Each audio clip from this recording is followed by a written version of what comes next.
មានតែឡុងសាពីមករូបទេដែលអូយមួយជើងក្រោមដាច់ចន្ទល់កាប់គល់រំជួយមកប្រកួតរបស់ទីតូបាទនៅឯកម្ពុជាហើយដើម្បីមកប្រកួតលើកទឹកចិត្តខ្លួនឯងជារឿងមួយដ៏សំខាន់ដែរបងប្អូនទាំងអស់គ្នាបងប្អូនបង្គោលក្រហមធីមបូរ៉ា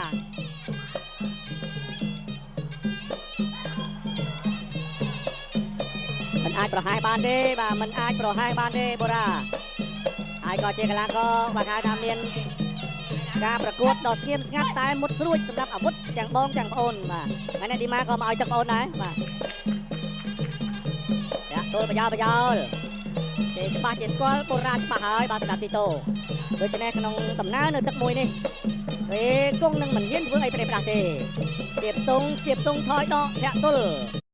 គាត់ដឹងហើយកែងរបស់បុរាណនឹងកណ្ដាប់ដៃដល់ធ្ងន់ដួលកីឡាករបរទេសច្រើនអ្នកហើយទាំងចំគោលដៅពេញនិងចំបាំងក៏មានកីឡាករបាត់បោះបង់ការប្រកួតបន្តមកហើយដែរឥឡូវនេះទស្សនិកជនកំពុងតែសម្លឹងមិនដាក់ភ្នែកទេបាទទាត់ទៅក្រោមពីបុរាតោឈរចំហនឹងល្អហើយក៏រងចាំបុរាបាទបងប្អូនគូនេះបុរាបើសិនជាឈ្នះដៃគូគឺគ្រីតនិងឧបត្ថម្ភ2 លានរៀលពីលើតម្លៃខ្លួនសូមសម្លេងហូឲ្យឃីមបូរ៉ាមួយមកអ្នកឈ្នះ2 លានរៀលមិនហ្នឹងបាទមានតែឡុងសាពីមករូបទេដែលអូយមួយជើងក្រោមដាច់ចន្ទល់កាប់គល់រំជួយមេឃអាយ៉ាយ៉ាងម៉េចទៅហើយបាទទីតូអីយបងប្អូនមើលទម្ងន់ជើងរបស់បុរា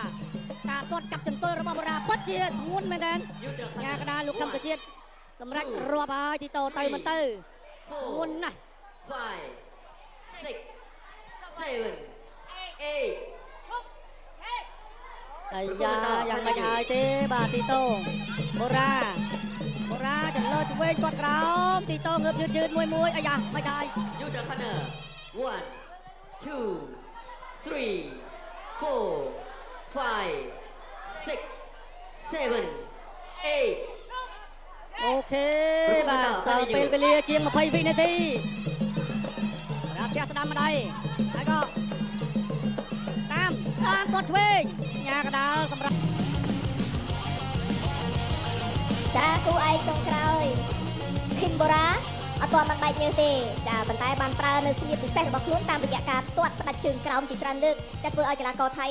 ដួលជាច្រើនដងហើយនៅពេលនេះយើងក៏រកឃើញអ្នកដែលទទួលបានជ័យជំនះផងដែរ